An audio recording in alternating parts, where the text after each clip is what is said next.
اعوذ باللہ من الشیطان الرجیم بسم اللہ الرحمن الرحیم رب اشرح لی صدری ویسر لی امری واحلل عقدۃ من لسانی یفقہوا قولی واجعل لی وزیرا من اہلی ہارون اخی اشدد بہ ازری واشرکہ فی امری کی نسبحک کثیرا ونذکرک کثیرا انک کنت بنا بصیرا۔ یہ دعا موسیٰ علیہ السلام نے اللہ تعالیٰ سے اس وقت مانگی تھی جب اللہ تعالیٰ نے موسیٰ علیہ السلام سے یہ کہا کہ اب آپ جائیں اور فرعون سے جا کے تو اس کو اللہ کے دین کی دعوت دیں۔ تو یہ دعا انہوں نے اس وقت اللہ رب العزت سے مانگی اور اللہ تعالیٰ نے جو کچھ انہوں نے مانگا تھا اللہ تعالیٰ نے ان کو دے دیا۔ حضرت ہارون علیہ السلام کو ان کے ساتھ لگایا اور اللہ تعالیٰ نے ایک بہت بڑے عظیم کلام کو پیش کرنے کے لیے، ایک عظیم مشن کو پیش کرنے کے لیے فرعون جیسے بادشاہ کے ایک جابر اور ظالم جس کی تاریخ ہی ظلم کے ساتھ بھری ہوئی تھی، ایسے بادشاہ کے دربار میں اس دعوت کو پیش کرنے کے لیے جو سینے کے اندر کشادگی درکار تھی، اللہ تعالیٰ نے وہ بھی ان کو دے دی۔ اور موسیٰ علیہ السلام کیا کہہ رہے ہیں؟ تاکہ ہم خوب تیرا ذکر کریں اور ہم خوب تیری پاکی بیان کریں۔ اور یہ ذکر اور یہ پاکی اللہ کے دین کے نفاذ کی پاکی تھی، جس کو دراصل موسیٰ علیہ السلام مانگ رہے تھے، اور دراصل جو شرح صدر مانگ رہے تھے وہ بھی اس تصور دین کے لیے مانگ رہے تھے کہ ایک دین کو دنیا کا نظام بنانا، پوری دنیا، تمام معاملات، اور خاص طور پر آج سورۃ الزمر جو ہم رکوع پڑھنے جا رہے ہیں، پورے ملک کی معیشت، مالی حالات، اس کی عبادت کے حالات، مسائل میں لوگوں کا اپنے رب کی طرف رجوع کرنا اور صرف اللہ ہی سے بخشش کی توقع کرنا اور سفارش کا جو تصور یہ رکوع آج ہمیں سمجھائے گا نا۔ تو موسیٰ علیہ السلام اس پورے تصور کے ساتھ اللہ سے یہ مانگ رہے تھے کہ اللہ آپ میرا سینہ کھول دیں تاکہ جب میں فرعون کے دربار میں کھڑا ہوں تو میں پورے یقین سے پوری قوت کے ساتھ میں اس بات کو اس کے سامنے پیش کر سکوں۔ تو یہ دعا ہم بھی مانگتے ہیں آج کے اس زمانے میں۔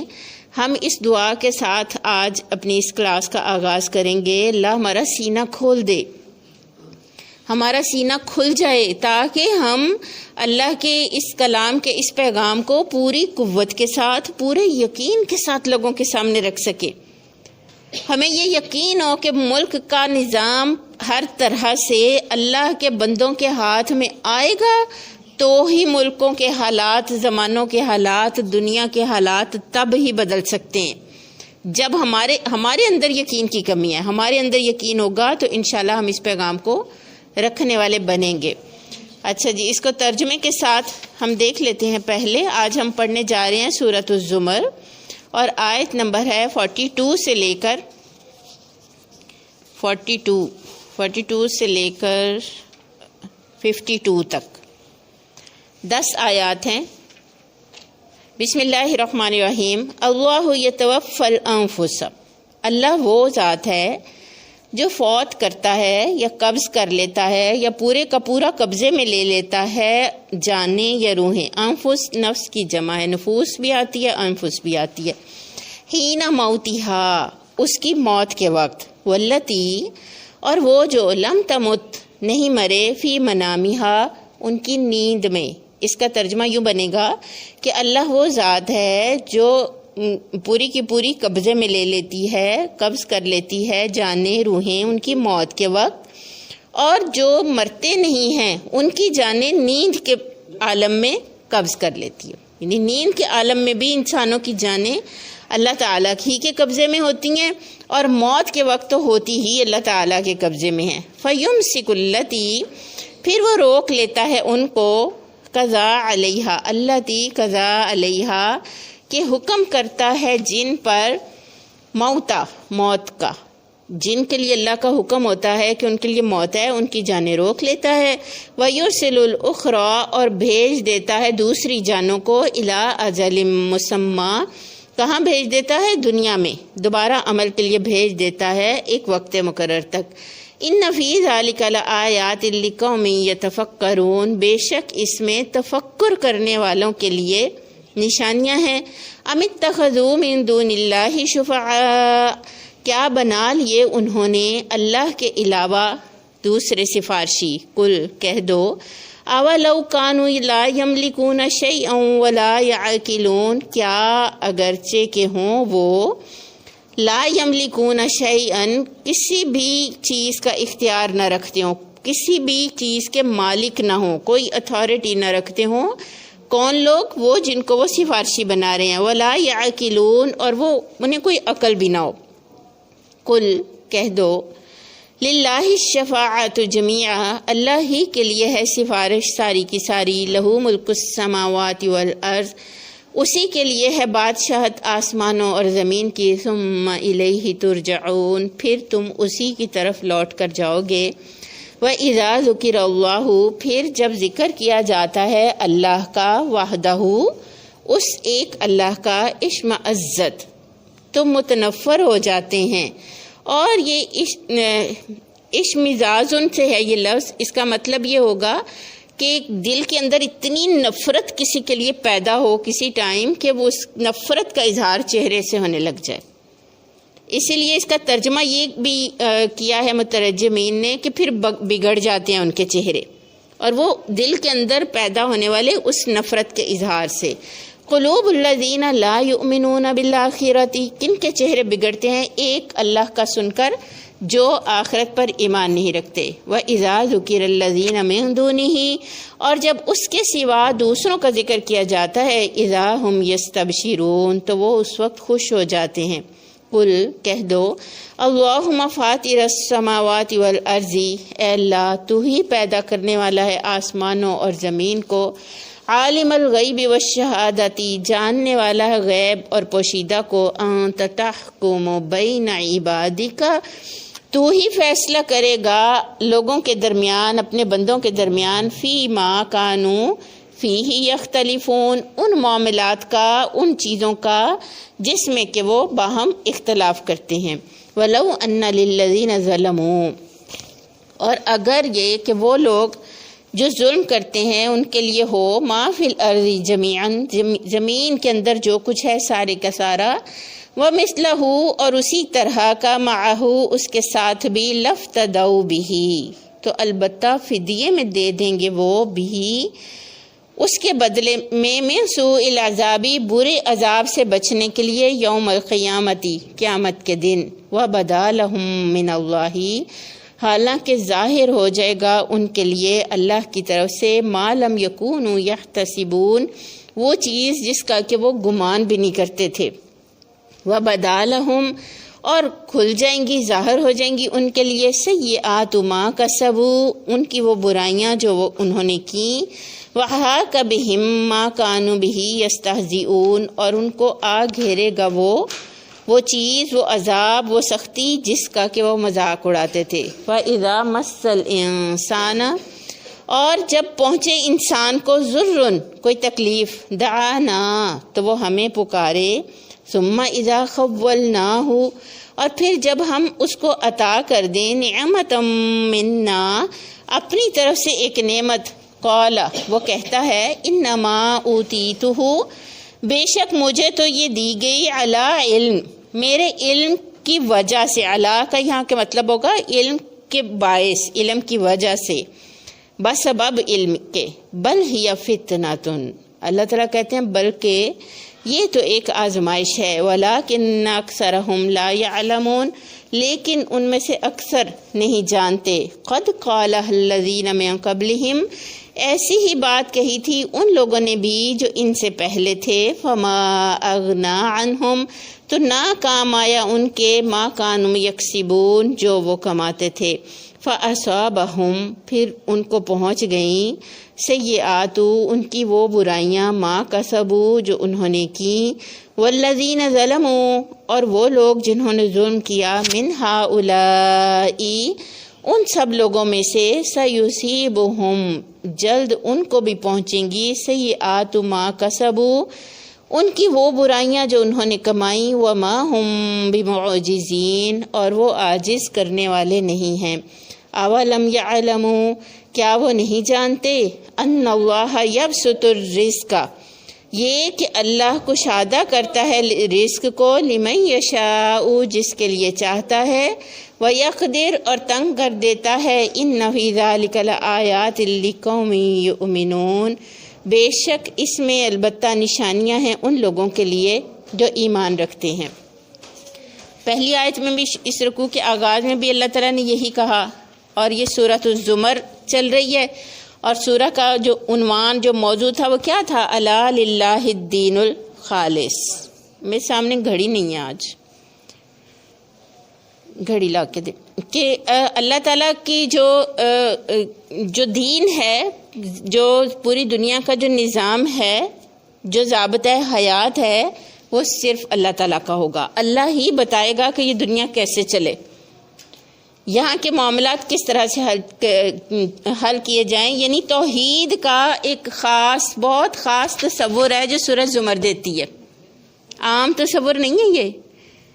سورہ زمر ہمیں پوری وسعت کے ساتھ اس بڑے پیمانے پر اللہ کی حاکمیت اور اس کی بادشاہت کو دیکھنا سکھاتی ہے۔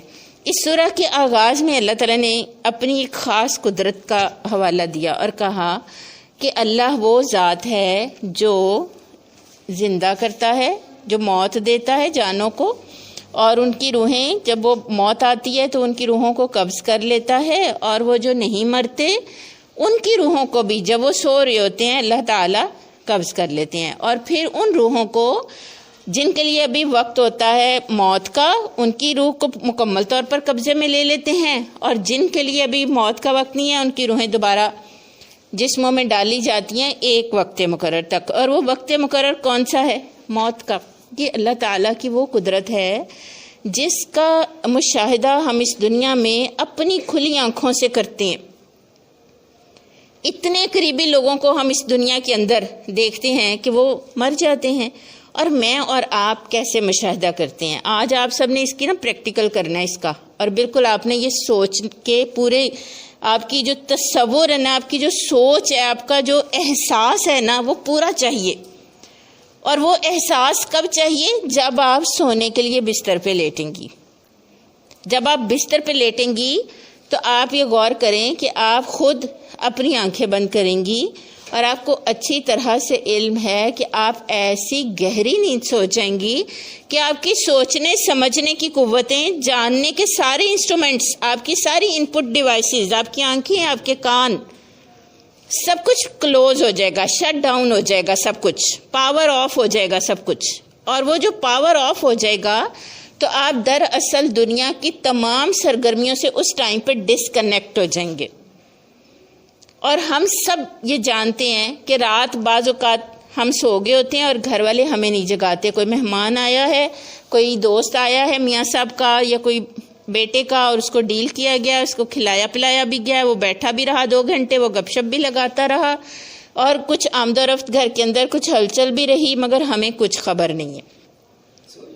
اس سے گہری نیند سو رہے ہیں، اور یہ جو اللہ نے ہمارے شعور کو شٹ ڈاؤن کیا، ہماری آنکھیں، ہمارے کان، ہمارے ان پٹ ڈیوائسز جو اللہ تعالیٰ نے شٹ ڈاؤن کیے، یہ ہمیں کیا روزانہ یہ کیا پیغام ہے جو اللہ تعالیٰ دیتے ہیں کہ آپ صبح جب اٹھتی ہیں، آنکھیں کھولتی ہیں تو آپ دیکھتی ہیں کہ سب کچھ کیا تھا۔ بلکہ آپ غور کر کے دیکھیں، بعض اوقات آپ اس قدر ڈسکنیکٹ ہو چکی ہوں گی ورڈ سے کہ آپ کی آنکھیں کھلیں گی نا تو تھوڑی دیر کے لیے آپ یاد کریں گی کہ بھلا میں نے رات میں کون سا سوٹ پہنا ہوا تھا، وہ بلو والا پہن کے سوئی ہوئی تھی یا میں نے پنک والا سوٹ پہنا ہوا ہے، میں نے کون سا سوٹ پہنا ہوا تھا۔ تو آپ کو چند لمحے کے لیے شاید یہ بھی یاد نہ آئے کہ میں نے کپڑے کون سے پہنے ہوئے تھے، اور آپ کو چند لمحے کے لیے آپ اس قدر ڈسکنیکٹ ہو چکی ہوں گی کہ آپ کو یہ بھی یاد نہیں آئے گا کہ میں دوپہر کو سوئی تھی کہ یہ رات کا ٹائم تھا جب میں سوئی تھی۔ پھر جب آپ جاگیں گی، آپ ارد گرد نظر ڈالیں گی، باہر دن کی روشنی نظر آئے گی تو آپ کہیں گی یہ تو میں دوپہر کا ٹائم ہے جب میں سوئی تھی، اور کبھی آپ کو لگے گا میں تو یہ رات کا ٹائم ہے جو میں سوئی تھی، اور یہ تو اب صبح فجر کا ٹائم ہو گیا، اور یہ تہجد کا ٹائم ہو گیا۔ یہ اس ڈسکنیکشن کو آپ نے آج نوٹس کرنا ہے، اور جب آپ دوبارہ جاگیں تو جسٹ نوٹس کہ آپ کی آج جو آنکھ کھلی وہ دنیا میں نہیں کھلی، آج جو آنکھ کھلی تو وہ قبر میں کھلی۔ کیونکہ جب آپ نے خود اپنے آپ کو نیند کے حوالے کیا اور آپ نے سب کچھ بند ہو گیا آپ کا، تو اللہ تعالیٰ کا فیصلہ ہے اس کے بعد کس قدر صاحب اختیار ہستی روز روز روز ہم ساروں کو یہ ایکسپیرینس کراتی ہے کہ وہ میری اور آپ کی جان کے اوپر کس قدر پوری طرح قابض ہے، پوری طرح۔ آپ جتنی دیر وہ آپ بالکل گہری نیند سوئی ہوں گی تو آپ ہاں کچی پکی نیند میں یہ ہوگا کہ آپ کہیں گی ہاں مجھے پتہ چلا تھا کچھ ہلچل سی ہو رہی تھی، کوئی آیا ہوا تھا، مگر ایک لمحہ ایسا آئے گا کہ اس کے بعد آپ پوری طرح سے ڈسکنیکٹ ہو جاتی ہیں۔ یہ اللہ تعالیٰ نے کیوں یہ نشانی دکھائی؟ اللہ نے کہا کہ اس میں نشانی ہے تفکر کرنے والوں کے لیے۔ یہ تفکر کرنے والے کون ہوں گے؟ یہ کوئی آسمانوں سے نہیں اتریں گے، یہ میں اور آپ ہی ہوں گے جو آج اس کا پریکٹیکل کریں گے جب سونے لگیں گے۔ اور اس تفکر کے نتیجے میں ہمیں کیا سمجھ میں آئے گی کہ یہ میری جان جو اللہ تعالیٰ ہی کے قبضے میں ہے، تو اللہ کا اختیار کس قدر ہے میرے اوپر۔ اللہ کی اس اتھارٹی کو غور کرنا ہے، کیونکہ اس کے بعد جو بات اللہ تعالیٰ کہہ رہے ہیں نا، یہ تفکر کے نتیجے میں ہمیں اس کے بعد والی بات سمجھ میں آئے گی۔ اس کے بعد اللہ تعالیٰ کیا کہہ رہے ہیں؟ للہ الشفاعۃ جمیعا۔ اے نبی صلی اللہ علیہ وآلہ وسلم، چونکہ عقیدہ توحید ہمیں سکھائے گی نا سورہ الزمر، اور عقیدہ توحید نظام دین کے ساتھ، یعنی پورے کے پورا دین توحید کے اوپر مبنی ہو، یہ سکھانا ہے ہمیں اس صورت نے۔ تو اس کے اندر عقیدہ شفاعت ایک بہت بڑا سوال ہے۔ کوئی بتائے گا عقیدہ شفاعت سے کیا مراد ہے؟ کس کو کہتے ہیں شفاعت؟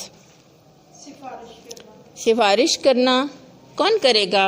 آپ بتاؤ۔ ہم یہ نیت کرتے ہیں کہ ہم نے کلمہ طیبہ پڑھا ہوا ہے تو رسول اللہ صلی اللہ علیہ وآلہ وسلم ہماری سفارش کریں۔ ہم یہ سمجھتے ہیں کہ چونکہ ہم کلمہ گو ہیں اس لیے نبی صلی اللہ علیہ وآلہ وسلم ہماری سفارش کر دیں گے، ایسا ہی ہے۔ اس طرح ہم قرآن پڑھتے ہیں، کہیں کہ قرآن جو ہے وہ مطلب بتائے گا کہ اس نے مجھے پڑھا، یہاں بیٹھ کر پڑھا تو کسی جگہ پر بیٹھ کر پڑھ رہے ہیں، تو کہتے ہیں جگہ بھی گواہی دے گی کہ اس نے یہاں پر نماز ادا کی تھی، یہاں پر قرآن پڑھا تھا، وہ جگہ بھی گواہی دے گی۔ اچھا، اور کوئی سفارش؟ عقیدہ سفارش ہم سب سمجھتے ہیں کہ قیامت کے دن یہ ایک پارٹ آف ایگزامینیشن ہوگا، پارٹ آف ریزلٹ ہوگا۔ ایک ریزلٹ وہ ہے جو بنے گا فیکٹس پر، ہے نا، فیکٹس اینڈ فگرز پر، سب مائنس پلس ہو جانے کے بعد، سب گیو اینڈ ٹیک کے بعد، کسی سے لیں گے کسی کو دیں گے، and after that give and take ایک ان گراؤنڈ ریالٹیز کو سامنے رکھ کے اللہ رب العزت ایک ریزلٹ بنائیں گے۔ وہ بالکل انسانوں کی سوچ اور اس سے ہٹ کے ہوگا، وہ ایک عمل ہوگا، اور سفارش اس کے علاوہ ایک عمل ہوگا۔ مگر یہاں اللہ تعالیٰ کہہ رہے ہیں کہ اللہ ہی کے لیے ہے سفارش جمیعاً، ساری کی ساری۔ اس کا کیا مطلب ہے؟ لفظ جمیعا کا یہاں کیا مطلب ہوگا؟ جی، جمیعہ کا لفظی مطلب تمام کا تمام ہے، اور یہ شفاعت اس حالت کو بیان کیا جا رہا ہے جی، کہ حال کے طور پر دل ہے، تو یعنی کہ یہ کہ اگر کوئی سفارش ہے بھی تو اصل میں اس کو اللہ کے اختیار کے دائرے سے کوئی باہر نہیں ہے۔ یعنی قیامت کے دن جو شفاعت وہ محمد صلی اللہ علیہ وسلم کی ہو، کسی حافظ قرآن کی ہو، کسی ایسے قرآن کی ہو، یا کسی کی بھی ہو، تو شفاعت کا اصل اختیار تو اللہ کے پاس ہی ہوتا اور وہ اس کی اذن سے ہوتا۔ اور اگر ہم سفارش کے انگریڈینٹس دیکھیں، لائک ہم کچھ ڈش کوئی بناتے ہیں تو اس کے کچھ بیسک انگریڈینٹس ہوتے ہیں نا، تو سفارش کے بھی کچھ بیسک انگریڈینٹس ہیں۔ ایک ہے وہ سفارش کرنے والا، ایک وہ جس کی سفارش کی گئی، پھر وہ کرائٹیریا، وہ پیمانہ کس بنیاد پہ سفارش ہوگی، اور کیا وہ اعمال کیا ہیں، وہ کیا ریزلٹ ہے جس پہ کہا جائے کہ یہ سفارش کا اہل ہے۔ وہ کون لوگ ہوں گے جن کی سفارش کے وہ اہل، سفارش کے بھی اہل نہیں قرار پائیں گے نا، وہ کون لوگ ہوں گے؟ اور پھر سفارش اگر کرنی ہے تو کس بنیاد پہ کرنی ہے، کس وجہ سے کرنی ہے، کون سی بات، صفت، کون سی خوبی میں لوں تو میں ان کی سفارش کر سکتی ہوں۔ تو جمیعہ، سفارش کے جتنے ایلیمنٹس ہیں نا، اس کے جتنے پہلو ہیں، سارے کے سارے اللہ رب العزت کے اپنے ہی اختیار میں ہوں گے. تو احادیث کی روشنی میں نبی صلی اللہ علیہ وسلم تو ہماری تو سفارش کریں گے. لفظ ہماری کو ہم ابھی کاٹ دیتے ہیں. نبی صلی اللہ علیہ وسلم کو اللہ تعالیٰ کئی مواقع پر اختیار دیں گے، ہے نا. 2-3 مواقع پر احادیث کے اندر ہمیں ملتا ہے کہ آپ صلی اللہ علیہ وسلم کو سفارش کا اختیار دیا جائے گا، مگر کس کے حق میں؟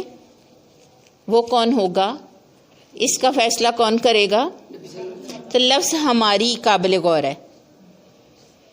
میرا ایک کرائٹیریا ہوگا، میں کسی پیمانے پر ہوں گی، میں نے کچھ کیا ہوگا، اور میرے لیے اللہ رب العزت کی کون سی رحمت اس وقت جاگے گی، کس بنیاد پہ ہوگا کہ اللہ تعالیٰ کہیں گے کہ آپ ان کی سفارش کر لیں گے. یا جیسے ہماری نازیہ بہن نے کہا کہ حافظ کو بھی اختیار دیا جائے گا، شہید کو بھی اختیار دیا جائے گا، حتیٰ کہ والدین کو بھی اختیار دیا جائے گا، حتیٰ کہ دوست کو دوست کے لیے بھی اختیار دیا جائے گا، حتیٰ کہ اللہ تعالیٰ جس کو چاہیں گے اختیار دے دیں گے، جس کے حق میں چاہیں گے اختیار دے دیں گے کہ تم اس کے لیے سفارش کر لو. مگر وہ دونوں فریق یہ کون کون ہوں گے، کس کی سفارش کون کرے گا اور کس بنیاد پہ کرے گا، یہ سارے کے سارے پہلو اللہ تعالیٰ نے قرآن میں خوب کھول کے بتائے ہیں، اور ان سارے پہلوؤں سے اختیار صرف اللہ رب العالمین کے ہاتھ میں ہوگا. چنانچہ وہ الفاظ بھی ایون جیسے میں کہتی ہوں کہ یہ اچھا چلیں باجی اب اس کو جانے دینا، سزا نہ دیں، یہ بچی جو ہے نا یہ پڑھتی نہیں ہے کلاس کے اندر آ کے، مگر یہ آتی باجی روز ہے، یہ آتی روز ہے، یہ کلاس میں آ کے بیٹھتی روز ہے، تو آپ اس کو چلیں چھوڑیں، یہ پڑھنا بھی شروع کر دے گی. تو ہم نے کیا بنیاد بنائی؟ اس کا روز آنا سزا سے بچنے کے لیے. اب یہ الفاظ مجھے کیسے پتہ چلے گا کہ مجھے جس کی سفارش کرنی ہے؟ فرض کریں کہ اگر مجھے بلایا جاتا ہے میری بیٹی کے لیے، یا مجھے بلایا جاتا ہے اپنی والدہ کے لیے کہ آپ آؤ اور آپ ان کی سفارش کرو، اور فرض کرو کہ میں تو ہوں ابھی 20 سال کی اور میری والدہ انتقال کر کے اللہ کے پاس چلی گئی ہیں، اور مجھے یا میں 20 سال کی فوت ہو گئی ہوں اور امی ابھی 50 سال میرے بعد بھی زندہ رہیں، تو میں نے تو ان کی ساری زندگی نہیں دیکھی ہے، میں کیسے سفارش کروں گی؟ مجھے کہاں سے یہ علم آئے گا؟ جبکہ پورا قرآن کھول کے ہمیں بتاتا ہے کہ غیب کا، آگے پیچھے کا، اوپر نیچے کا، ہر طرح کا علم بھی صرف اللہ رب العالمین کے پاس ہے. تو پھر وہ الفاظ بھی اللہ تعالیٰ ہی بتائیں گے جو کس بنیاد پہ میں یہ گواہی دوں. اس لیے اللہ تعالیٰ نے یہ کس پہ بنیاد کر کے کہا ہے میری عزیز بہنوں اور بیٹیوں؟ جب ہم تفکر کریں گے نا رات کو، جب اپنی جانیں اللہ کے حوالے کریں گے رات کو سونے سے پہلے، تو دراصل اس تفکر کے نتیجے میں کیا پہچانیں گے کہ میرے عمل کے لیے کون گواہی دے گا اللہ کے آگے کھڑا ہو کے، کون میرے لیے سفارش کرے گا؟ اٹھ جا فاخرہ، آپ ہی عمل کر، اٹھ جاؤ تم نے خود ہی اپنی نماز پڑھنی ہے، اٹھ جاؤ تم نے خود ہی دوسروں کے حقوق ادا کرنے ہیں، اٹھ جاؤ تم نے خود ہی اپنے دین اور اپنے ایمان اور اپنے تقوی کی حفاظت کرنی ہے اور اس کو بہتر کرنا ہے، اٹھو تم خود ہی اپنی ذمہ دار ہو. یہ اپنی ذمہ داری کا احساس پھر ہمارے اندر جاگے گا اور عمل کا پیمانہ، عمل کا معیار بہتر ہوگا. اسی کے لیے ہے بادشاہت، مالک، پوری طرح قبضہ اسی کا ہے آسمان اور زمین پر. ثم الیہ ترجعون، پھر اسی کی طرف تو میں نے اور آپ نے لوٹ کر جانا ہے. وَإِذَا ذُكِرَ اللَّهُ وَحْدَهُ. اب آپ دیکھیں سفارشی کیا صرف اس کے میدان میں، دین اور مذہب کے میدان میں، اس دنیا کے اندر اپنے فائدوں کو حاصل کرنے کے لیے ہم نے کس کس کے ساتھ اپنے تعلقات بنائے ہوتے ہیں، اور کس کس کے جو اس کی قوتیں ہیں، اس کے جو اختیارات ہیں، ان سے ہم جو ہے وہ مغلوب ہوتے ہیں، متاثر ہوتے ہیں اور ان کو اپنے لیے نجات دہندہ سمجھتے ہیں. اللہ تعالیٰ کہہ رہے ہیں وَإِذَا ذُكِرَ اللَّهُ وَحْدَهُ، جب اس ایک اللہ کا ذکر کیا جاتا ہے تو کیا ہوتا ہے؟ اشمئزت قلوب الذین لا یؤمنون بالآخرۃ، وہ لوگ جو آخرت پر ایمان نہیں رکھتے نا، ان کے چہرے اس نفرت کے، اس کے ساتھ بگڑنے لگ جاتے ہیں. وَإِذَا ذُكِرَ الَّذِينَ مِن دُونِهِ، اور جب ذکر کیا جاتا ہے اس کے سوا، اللہ کے سوا ان دوسروں کا، اذا ہم یستبشرون، تو وہ خوش ہو جاتے ہیں. یا تو وہ یہ سمجھتے ہیں کہ اللہ پوری طرح اختیار ہی نہیں رکھتا، اور اللہ کچھ لوگوں کا، کچھ انسانوں کا، وہ انسان پیغمبر بھی ہو سکتے ہیں. جب ہم سفارش کے جو دیکھتے ہیں کہ کون کون سفارش کے اندر کرنے والا کون ہے اور کس کے حق میں کر رہا ہے، تو ہم کرنے والوں کی لسٹ میں پیغمبروں کو بھی کھڑا کرتے ہیں نا، صالحین کو بھی کھڑا کرتے ہیں، نیک لوگوں کو بھی کھڑا کرتے ہیں. تو جب ہم نیک لوگوں کو کھڑا کرتے ہیں تو ہم ان کے اختیار کو اللہ کے برابر لے جاتے ہیں، اور ہم یہ بھول جاتے ہیں کہ وہ نیک لوگ خود اللہ کے آگے اپنے انجام کے لیے کھڑے ہوں گے. وہ تو خود اپنی رپورٹ لے کے اللہ کے آگے کھڑے ہوں گے. انہیں تو خود سب سے پہلے اپنی نجات کی فکر ہوگی. اور پھر پوری دنیا میں آپ دیکھیں، جب یہ غیر اللہ سے خوف کا ایک پوری دنیا کے اندر بنتا ہے، تو کس کس کا دنیا کے اندر کس کس کے خوف کے وہ بن گئے. آپ دیکھیں، یہودیوں کو دیکھیں، عیسائیوں کو دیکھیں، انہوں نے اللہ کے ہاں آگے اپنی سفارش کی بنیاد پر کیسے مبالغے کیے کہ عیسیٰ علیہ السلام کو اللہ تعالیٰ کا بیٹا ہی قرار دے لیا. پھر انہوں نے کہا کہ تم ایک دن صرف چرچ جاؤ اور اس کے سامنے کھڑے ہو کے، پادری کے سامنے، اس کے سامنے کھڑے ہو کے تم اپنے گناہوں کا اعتراف کرو، باقی تم پورا ہفتہ جو مرضی کرو، بٹ تم کمٹ کراؤ ایک دفعہ اس کے سامنے جا کے، اللہ تعالیٰ تمہیں بخش دے گا. بلکہ بعد میں کیا بخشنا ہے، عیسیٰ علیہ السلام پہلے ہی تمہارے سارے گناہوں کی جو پھانسی ہے، جو بھینٹ ہے، وہ خود ہی اس کا کفارہ ادا کر چکے ہیں. اب تم دنیا میں جو مرضی کرو. تو جب انہیں کوئی بتائے کہ یہ جو دوسرے ہیں نا، یہ تو بالکل کوئی اختیار نہیں رکھتے ہوں گے، تو اس کے جو عقیدے پہ ضرب لگتی ہے، اور جب اس کو یہ پتہ چلتا ہے کہ مجھے تو خود ہی محنت کرنی ہے، تو اس کے چہرے بگڑنے لگ جاتے ہیں. اور یہ ان دوسروں کو آپ دیکھیں، پھر اس بنیاد پر انہوں نے انسانوں کو سفارش کا چکر دے کے نا، ان کے دماغوں کو سفارش کے چکر میں گھلا کے، تو انہوں نے مذہب کو کہا یہ تمہارا ایک پرائیویٹ میٹر ہے، یہ باقی ساری زندگی کے اندر مذہب کو گھسانے کی کوئی ضرورت نہیں ہے، اور ہم پوری دنیا کا جو نظام ہے نا، وہ ہم اپنے دماغ اور اپنی سوچ کے مطابق بنائیں گے. انہوں نے کوئی کمیونزم، کوئی میٹیریلزم، کوئی سوشلزم، پوری دنیا کے اندر مالیات اور معیشت کا آپ دیکھیں، جب انہوں نے، اور معاشرتی زندگیوں میں بھی شادیوں اور نکاحوں کے مسئلے پر انہوں نے جو چاہا وہ بنایا، اور انسان کی ذلت اور اس کی حقارت اور اس کی ہوس اور اس کی لالچ میں ایسے معاشرے وجود میں آگے دنیا کے اندر جو نان گاڈ بیس سوسائٹیز ہیں. آج آپ دیکھیں تو اگر آپ کو یہ بتایا جائے کہ اللہ کا نظام، اس ایک اللہ کا نظام ہی پرفیکٹ ہے، اور یہ جو گوروں نے نظام بنائے ہوئے ہیں اور جو یہودیوں نے نظام بنائے ہوئے ہیں، اور جو اچھا آپ ایک صفائی کو لے لیں، باہر سے وہاں سے ہو کے آتے ہیں، وہ کہتے ہیں صفائی، کیا بتائیں ان ملکوں میں صفائی کتنی ہے، کیا بتائیں آپ کو کہ وہاں پہ تو کوئی جو ہے وہ اتنے الاؤنسز ہیں، کوئی جو فارغ ہے اس کو اتنے الاؤنسز مل جاتے ہیں، اور تنخواہیں ایسے ہیں کہ ان تنخواہوں کا میں اور آپ تصور بھی نہیں کر سکتے پاکستان کے اندر رہ کے. تو پاکستان میں کیا رکھا ہے، اس ملک میں کیا رکھا ہے، مسلمانوں نے کیا دیا دنیا کو، مسلمانوں نے کیا بنایا آج تک دنیا کے لیے. اور مسلمان اپنی بے یقینی کی کیفیت میں نا یوں ہو جاتا ہے، ڈوب کے بیٹھ جاتا ہے، ایسے لگتا ہے ہمارا سارا مذہب سب کچھ جھوٹا ہے ہمارا، جیسے ہمارے ہاتھ میں تو کچھ ہے نہیں ہے ایسا پریکٹیکل کہ ہم دنیا کے سامنے رکھ سکیں. اشمئزت قلوب الذین،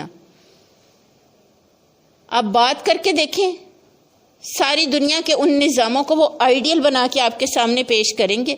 وہاں کا میڈیکل کا نظام، وہاں پہ ایک ہو گیا برین ہیمریج ہوا، وہ کہتی ہیں ایسا نظام، میں کیا بتاؤں آپ کو، ودن سیکنڈز ہیلی کاپٹر آ گیا باہر روڈ پر، اور جو اس بچی کا جو ہاسپٹل تھا وہ دوسرے شہر میں تھا، اور 10 منٹ میں وہ ہیلی کاپٹر جو ہے وہ بچی کو وہاں سے ڈال کے دوسرے شہر میں اس کے اس پراپر ہاسپٹل لے گیا جہاں پہ اس کے دماغ کا پہلے آپریشن ہو چکا تھا. اللہ، یہ سہولتیں اور یہ آسانیاں ہم مسلمان ذہنی دباؤ اور غلامی کے اندر آ کے یقین کریں، اپنے ایمان بیچ کے نا ذلیل اور حقیر ہو کے پست ہو کے زمین کے ساتھ لگ جاتے ہیں ایسی جگہوں پہ. اتنا میرا دل دکھا نا. کس کا پیسہ؟ ہمارا پیسہ. ہم تھرڈ ورلڈ کا پیسہ. ہم مسلمان ممالک کے اندر مسلمانوں کو لڑاؤ، ان کو آپس میں لڑاؤ، ان کو فرقہ بندیوں میں بانٹو، ان کو دنیا کے لالچ دو، ان کو ہوس، ان کے اندر کسی طرح جو ہے نا وہ دین اور مذہب کی بے رغبتی پیدا کر کے پیسہ کمانے کے لیے ایک دوڑ بنا دو. ساری ہماری جنریشن آج دیکھیں، کسی طرح اس کو ویسی آسانیاں اور ویسی سہولتیں مل جائیں جیسی یورپ کے اندر ہیں تو ان کے چہرے بگڑنے لگ جاتے ہیں. کن کے بگڑتے ہیں؟ جو آخرت پر ایمان نہیں رکھتے.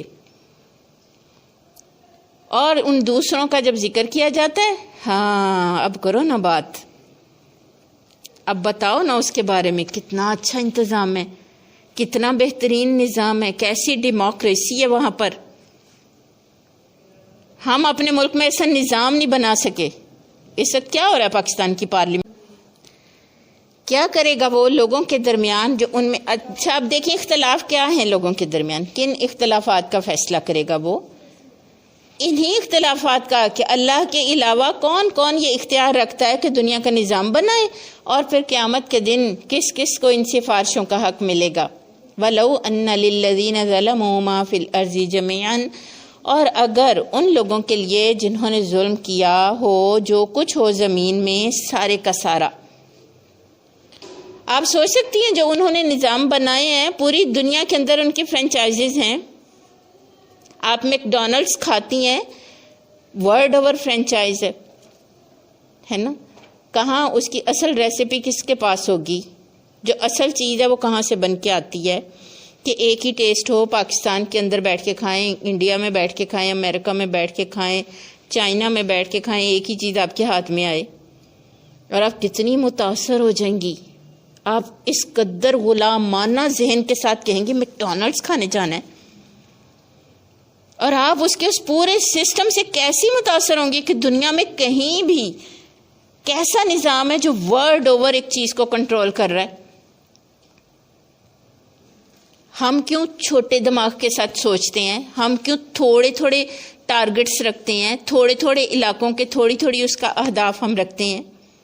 تو اللہ نے کہا یہ اتنی بھی ساری دنیا بھی کما لے نا، اور پھر ساری دنیا میں ان کو دے بھی دوں، اور جب یہ میرے سامنے کھڑے ہوں گے نا پھر یہ وہ ساری دنیا بھی دینا چاہیں نا، تاکہ لفتدوا بہ من سوء العذاب یوم القیامت، کہ قیامت کے دن وہ یہ اس برے عذاب سے بچ سکے نا، تو یہ وہ بھی دینے کے لیے تیار ہوں گے. اور اس وقت ان کی آنکھیں کھل جائیں گی اور عمل کی حقیقتیں دیکھ لیں گی. اور وَبَدَا لَهُم مِّنَ اللَّهِ مَا لَمْ يَكُونُوا يَحْتَسِبُونَ، وہاں سے آئے گا ان کے سامنے وہ سب کچھ جہاں سے وہ گمان بھی نہیں کرتے ہوں گے. وَبَدَا لَهُمْ سَيِّئَاتُ مَا كَسَبُوا وَحَاقَ بِهِم مَّا كَانُوا بِهِ يَسْتَهْزِئُونَ، اور اللہ تعالیٰ ان کو ان کے سامنے ان کی وہ ساری برائیاں کھول کے رکھ دے گا. پیسہ کھینچنے کے لیے کیا فیئر ڈیلنگ ہے. ہم جب حدیث کے اندر تجارت کے باب پڑھتے ہیں نا، اور حدیث کے اندر ہم پڑھتے ہیں، تو ابھی ہم نے جب یہ سستا بازار لگانا تھا تو ہم لوگوں نے اس میں یہ حدیث پڑھی اپنی ساری ٹیم کے ساتھ کہ جب ایک مال لے کے آ رہا ہے نا ایک سوار، اس کے ابھی اونٹ پر گھوڑے پر مال ہے، تو وہ راستے میں اپنے مال کی قیمت کوئی نہیں لگائے گا اس کے مال کی جب تک کہ وہ بازار میں پہنچ نہ جائے، اور بازار میں پہنچ کے وہ اپنا مال کھول کر لگا نہ لے اور بازار کے بھاؤ سے وہ آگاہ نہ ہو جائے. یعنی اگر وہ راستے میں کوئی اس کا بھاؤ لگاتا ہے تو اس کے ساتھ ظلم ہو سکتا ہے نا، زیادتی ہو سکتی ہے. بازار میں ایک چیز ہو سکتا ہے 50 روپے کی ہو، ابھی اسے علم نہیں ہے، ابھی وہ بازار تک تو پہنچا ہی نہیں ہے، اور راستے میں کوئی کہے کہ تم مجھے یہ چیز 30 روپے کی دے دو، تو تاجر کے ساتھ تو ظلم ہو گیا نا، نقصان ہو گیا. دیکھیں پیارے نبی صلی اللہ علیہ وسلم نے ایسے ہر موقع کے لیے ہمیں اس قدر بڑی تہذیب اور تعلیم سکھائی ہے نا، لیکن ہم جب یہ اتنے بڑے بڑے وہ بناتے ہیں تو آپ بے ایمانیوں کے فَإِذَا مَسَّ الْإِنسَانَ ضُرٌّ دَعَانَا، اب یہ اللہ تعالیٰ نے ایک اور رویہ اس کے ساتھ ہی بتایا، کیونکہ وہ دنیا اس کی مقصود ہے نا، آخرت تو اس کا مطمع نظر ہی نہیں ہے. تو جب اس کو کوئی تکلیف پہنچتی ہے تو اللہ تعالیٰ کہہ رہے ہیں وہ ہمیں پکارتا ہے. اب آپ اس اختیار کو یاد رکھیں جو آپ نے جب پریکٹیکل کرنا ہے رات کو سونے سے پہلے، تو آپ نے اس اختیار کو یاد رکھنا ہے جو اللہ رب العزت کو آپ کی جان کے اوپر حاصل ہے. آپ اسے اتنا قریب محسوس کرتی ہیں. یہی وجہ ہے کہ جب کوئی مصیبت پہنچتی ہے تو اللہ تعالیٰ کہتے ہیں وہ ہمیں پکارتا ہے. ثم اذا خولناہ نعمتا منا، پھر جب ہم اسے اپنے پاس سے نعمت دے دیتے ہیں، قال وہ کہتا ہے انما اوتیتہ، بے شک یہ تو مجھے دیا گیا علی علم، علم کی وجہ سے. کیا رویہ ہے اس کا؟ میں نے محنت کی، میں نے وہاں انویسٹمنٹ کی، میں نے یہ کوشش کی، تو آئیڈیا میرا تھا، میں نے سوچا. اور آئیڈیاز کو آپ یہ میرے آپ کے چھوٹے موٹے کاروبار نہ سوچیں، وہ انٹرنیشنل دنیا پہ جو قبضے کا خواب ہے نا، آج وہ فوجیں چڑھا کے قبضے کا خواب نہیں ہے. وہ پیسے کے ذریعے سے لوگوں کو اپنے اتنے دباؤ میں کر لو کہ پھر آپ دیکھیں IMF کی طرف سے جو انٹرنیشنل جو بینکس ہیں، پاکستان جن سے قرض لیتا رہتا ہے، پھر ان کی طرف سے یہ بات آتی ہے کہ آپ اس کی قیمتیں پیٹرول کی بڑھائیں، آپ فلاں چیز کی قیمتیں بڑھائیں، اور آپ یہ فیصلہ اور یہ فیصلہ کریں، پھر ہم آگے یعنی وہ پیسے کے ذریعے سے آپ کی معیشت کو کنٹرول کر کے دراصل آپ کے باقی بھی سارے فیصلے پھر وہی کرنے لگ گئے. ایک انسان کو اللہ تعالیٰ کیا سکھا رہے ہیں کہ وہ جو کچھ وہ کمائے گا، جو کچھ وہ کوشش کرے اور جو حاصل کرے، وہ کیا سمجھے گا کہ اللہ نے اس کے لیے یہ بندوبست کیا. بے شک میں سمجھتی ہوں کہ کمانے کے لیے مسلمانوں کو اگر وہ اس سوچ سے باہر آ جائے نا کہ یہ جو میں کر رہی ہوں اس کے نتیجے میں مجھے حاصل ہو گیا، کیونکہ اس سوچ کے بارے میں اللہ تعالیٰ نے سورۃ القصص کے اندر بھی قارون کا واقعہ بیان کیا نا، کہ جب وہ اپنا بہت زیادہ مال و دولت تھا، اس کا جو وزیر خزانہ تھا قارون، چل رہا، جب اس کا وزیر خزانہ وہاں سے نکلا اور وہ پورا سامان اتنے اونٹوں پر اور اتنے ان کی چابیاں اتنے اس پہ، اور لوگوں نے اسے کیا کہا؟ لوگوں نے کہا کہ تم زیادہ مت اتراؤ، اور اس کے فخر دلانے پہ لوگوں نے جب اس کو پوائنٹ کیا تو اس نے کہا میں نے تو اپنے علم سے یہ سارا کچھ حاصل کیا ہے، میں نے اپنی کوشش سے یہ سارا کچھ حاصل کیا ہے. اب آپ اس بیلنس کو سیکھ لیں یہاں پر جو اسلام ہمیں دینا چاہتا ہے. اس کا یہ مطلب نہیں ہے کہ اسلام مسلمان جو ہیں وہ دنیا کے اندر کمانے کے لیے جدوجہد نہ کرے، اس کا یہ مطلب نہیں ہے.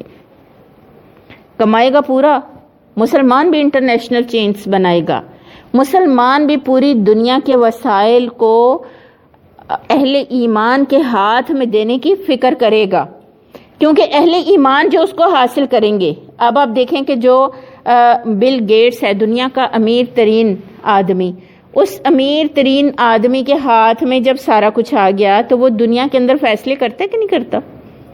پاکستان سے ہمارے ذہین نوجوان جاتے ہیں اور ان کے نزدیک یہ بڑے فخر کی بات ہے کہ وہ بل گیٹس کس سے ان کی ملاقات ہوئی ہے. پرائم منسٹر کیوں ملے گا جا کے بل گیٹس سے؟ ہو از بل گیٹس؟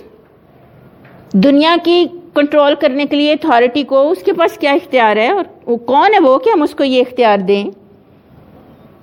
تو مسلمان بھی انٹرنیشنل لیول پر اپنے پیمانے کو سوچے گا، مگر وہ جس قدر انصاف دیانتدارانہ طریقے سے بغیر کسی کے اوپر ظلم اور زیادتی کیے ہوئے اللہ کے دین اور قانون کے مطابق دنیا کے اوپر اپنی حکومت کرے گا، اتنا ہی اس کے نتیجے میں پوری دنیا کے اندر ایک سٹیٹس بنے گا. یعنی یوں نہیں ہوگا کہ بہت کوئی غریب ہو گیا اور کوئی بہت، جیسے اس وقت ہے، کیونکہ مال نیچے سے اوپر کھینچا جا رہا ہے. پھر جب مسلمان کے ہاتھ میں اختیار اور اقتدار آئے گا تو مال ایک طرح تمام انسانوں کے پاس پورے عدل کے ساتھ جائے گا. جیسے صحابہ کرام خلفائے راشدین کے نمونے ہمارے سامنے ہیں. اللہ نے کہا یہ تکبر تم نہیں کر سکتے کہ یہ میں نے پلاننگ کی، یہ میں نے سوچا. اور آپ اپنی سوچ پہ بھی تو غور کریں ذرا. اگر آپ کو یہ خیال آتا ہے کہ یار میں یہ کر لوں، تو وہ خیال کس نے ڈالا ہوتا ہے؟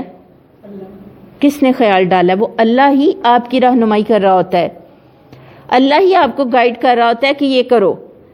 تب جو مال تھا اللہ تعالیٰ کہتے ہیں بل ہی فتنۃ ولکن اکثرہم لا یعلمون، بلکہ وہ تو ایک آزمائش ہے، ان میں سے اکثر لوگ جانتے ہی نہیں ہیں. ہاتھ میں سرمائے کا آنا اور سرمائے کا نہ ہونا، کبھی حالات کا اچھا ہونا، کبھی حالات کا اچھا نہ ہونا، ہر طرح کی چیز کیا ہے؟ ایک آزمائش. فتنہ کا جو لفظ ہے وہ عربی میں ایگزامینیشن کو کہیں گے، آزمائش کو کہیں گے، امتحان کو کہیں گے. وہ تو اللہ نے صرف جج کرنا تھا ہمیں، اللہ نے جائزہ لینا تھا کہ بھلا یہ کیا کرتا ہے. تو ایسی بات کہ یہ تو سارا کچھ میں نے کمایا اور میں نے ایسے کیا. قد قال الذین من قبلہم فما اغنی عنہم ما کانوا یکسبون. تو ایسی ہی بات ان لوگوں نے بھی کہی جو ان سے پہلے گزر چکے تھے، اور پھر جو انہوں نے کمایا تھا وہ ان کے کسی کام نہ آیا. فأصابہم سیئات ما کسبوا. اور پھر ان کی جو برائیاں تھیں ان برائیوں کا رزلٹ ان تک پہنچ گیا. والذین ظلموا من ہؤلاء سیصیبہم سیئات ما کسبوا. اور وہ لوگ جنہوں نے ظلم کیا ان میں سے ان کو جلد ان کی وہ کمائی ہوئی برائیاں پہنچیں گی. برائیاں کیسے پہنچیں گی؟ برائیوں کے آفٹر ایفیکٹس پہنچیں گے.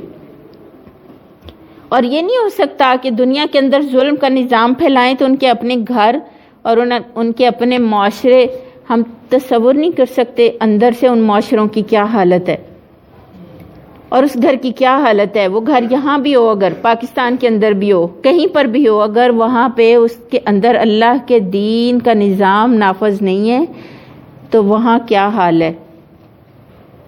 وہاں پہ اس کے ریزلٹس آئیں گے ہی آئیں گے. وَمَا هُمْ بِمُعْجِزِينَ.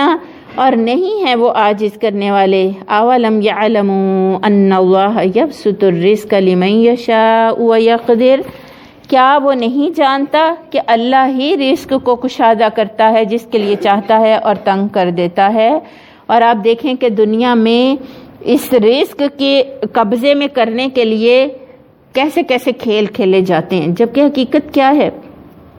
میرے اور آپ کی، اب کوئی اترا سکتا ہے کہ میرے پاس اتنا سرمایہ ہے، میرے پاس اتنی دولت ہے اور میرے گھر میں یہ سب آسائشیں ہیں؟ کوئی نہیں کر سکتا.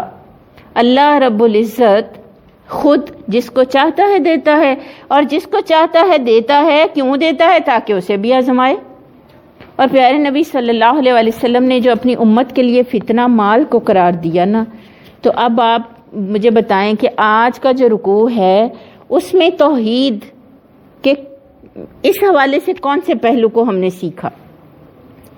کیا پیسہ کمانے، خرچ کرنے، بازار میں تاجر بن کر، یا آپ لینے گئے ہیں، اپنی شاپنگ کرنے گئے ہیں، یا آپ کچھ بیچنا چاہ رہے ہیں؟ ہر دو صورت میں کس کا نظام چلے گا؟ ایک اللہ کا. اسی سے پوچھیں گے کہ میں یہ کیا کروں. ذرا سی باتوں پہ فیصلہ کرنا ہوتا ہے. ایک چیز میں نے 50 کی خریدی ہے، میں کتنے کی بیچوں آگے؟ تو ایک ایماندار تاجر سوچے گا اچھا 50 کی لی ہے تو 55 کی بیچ دیتا ہوں، 60 کی بیچ دیتا ہوں. اور ایک ہوس پرست تاجر کیا سوچے گا؟ 50 کی لی ہے 100 کی بیچوں گا، بلکہ 150 کی بیچوں گا. اور وہ اس وقت آپ دیکھیں آپ کے ریڑھی والوں کا کیا حال ہے، سبزی والوں کا کیا حال ہے. آپ کون ہے جو پیازوں کو مہنگا کر رہا ہے؟ کون ہے جو آلو کو مہنگا کر رہا ہے؟ کس نے ادرک کو مہنگا کر دیا اتنا زرعی ملک پاکستان. اور آپ اندازہ کریں کہ ادرک 250 روپے کا بھی ایک پاؤ ہو سکتا تھا، مگر اس ملک میں تو اللہ رزق کو کشادہ کرتا ہے، اللہ تنگ کرتا ہے. بندے کا کام یہ ہے کہ وہ اللہ واحد پر ایمان لائے اور اس کے نظام کو نافذ کرنے کی فکر کرے. ان فی ذلک لآیات لقوم یؤمنون. بے شک اس میں البتہ ایک نشانی ہے ان لوگوں کے لیے جو ایمان لائے ہیں. اللہ تعالی ہمیں ان آیات کو خوب اچھے سے سمجھنے کی توفیق عطا کرے، اور اللہ تعالی ہماری زندگیوں کے اندر اتارے. آج کا پریکٹیکل انشاءاللہ سب کریں گے. اللہ رب العزت کے اختیار کو اپنی جان کے اوپر محسوس کریں گے، تاکہ جو دن ہم گزاریں پھر ہم وہ اللہ کے دین کے نفاذ کی فکر کر سکیں. سبحانک اللہم و بحمدک نشہد ان لا الہ الا انت نستغفرک و نتوب الیک. سبحان ربک رب العزت عما یصفون وسلام علی المرسلین والحمد للہ رب العالمین. اللہم آنس وحشتنا فی قبورنا. اللہم ارحمنا بالقرآن العظیم واجعلہ لنا اماما ونورا وہدا ورحمہ. اللهم ذكرنا منه ما نسينا وعلمنا منه ما جهلنا وارزقنا تلاوته آناء الليل وآناء النهار واجعله لنا حجة يا رب العالمين واجعله لنا حجة يا رب العالمين آمين اللهم آمين.